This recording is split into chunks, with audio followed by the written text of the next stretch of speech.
I'm going to show you a little bit of the things that I pulled some of this stuff out of my library there, and I wanted to show you guys some of the books that I study from and have studied from, and that I recommend that you consider in your own library certain things. Since we're talking about jazz theory, this book by Mark Levine, I think this is probably the best jazz theory book out there, especially if you're just getting a grasp on the cycles that we were talking about.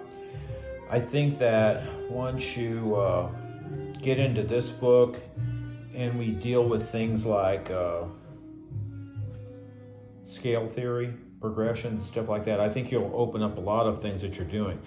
And we don't want to get too far ahead of this, but we want to basically understand things are in this book, because if you can do the things in this book, you can get to other things like the real detailed things and not be aping or copying off somebody all the time.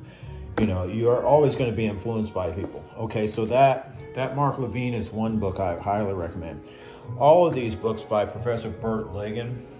He just recently retired from being the head of the jazz department at the University of South Carolina. He's a North Texas graduate, piano player, and great musician. I use all his references a lot in my work.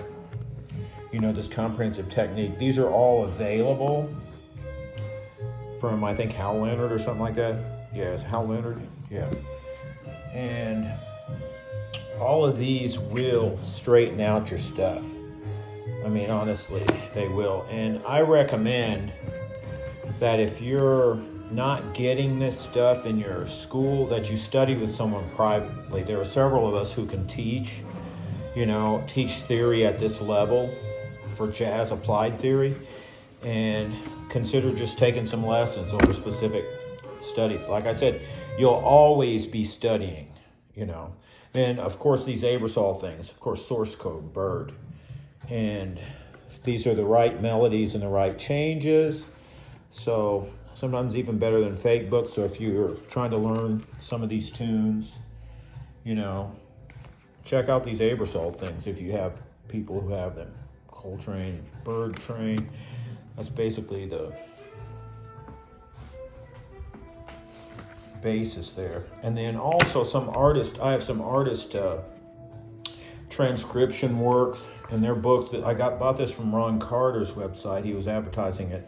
I'm connected with him on social media. And what better than to get Ron Carter's bass lines? Somebody transcribed all of his bass lines to these specific things for bossa novas, and he really does some cool stuff. And it shows how to use a book, etc., etc.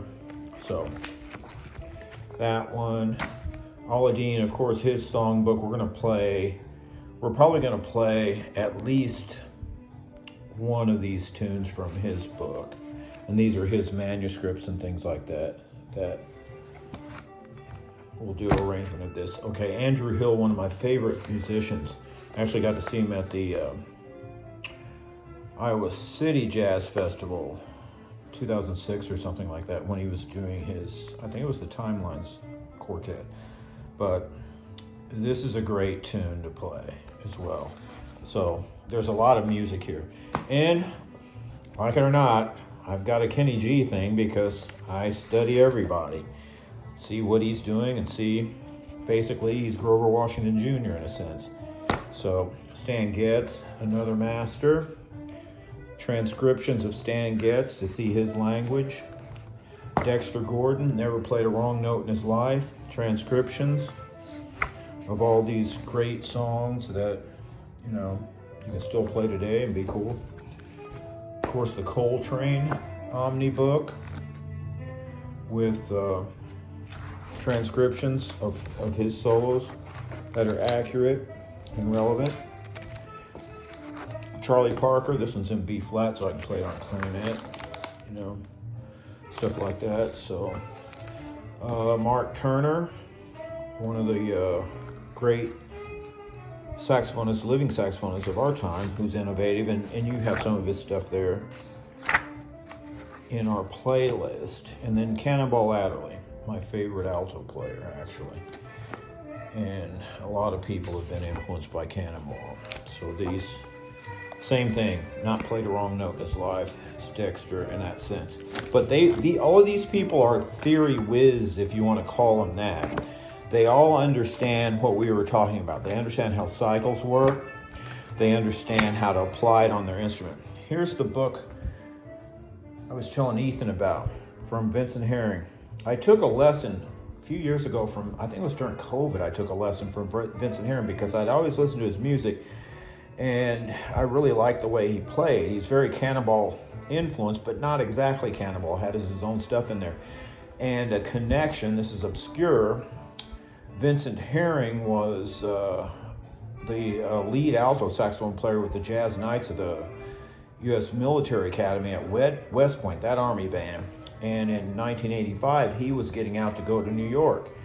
And I got offered that job to go play there and take his place, basically. That's the connection there. And they told me, oh, Vince is leaving. I said, oh, okay. So, but this book tells about his language, how he came about with everything. And it's very logical. He gave me the lesson. It was about an hour lesson. And showed me what he was doing, his approach.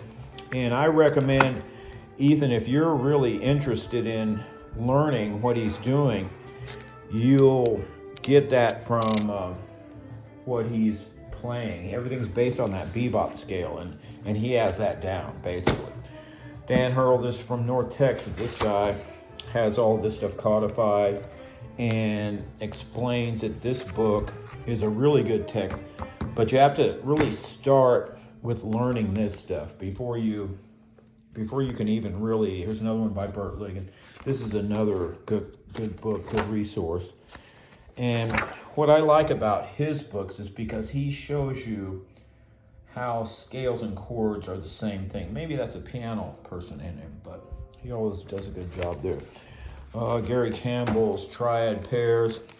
You've heard people talk about triad pairs and how they work, how music actually is just all encompassing in terms that it relates to itself. This is getting a little bit longer than I thought. I'm at 7 minutes and 35 seconds. I've got 2 books to go here, so hang with me a bit. Most of you might have heard of this if you're at the college level, advanced high school level. Nicholas Slanimsky, Thesaurus of Scales and Melodic Patterns. Now this, oh, that's my box stuff for sleeves. Don't need that. But it talks about a lot of cool stuff.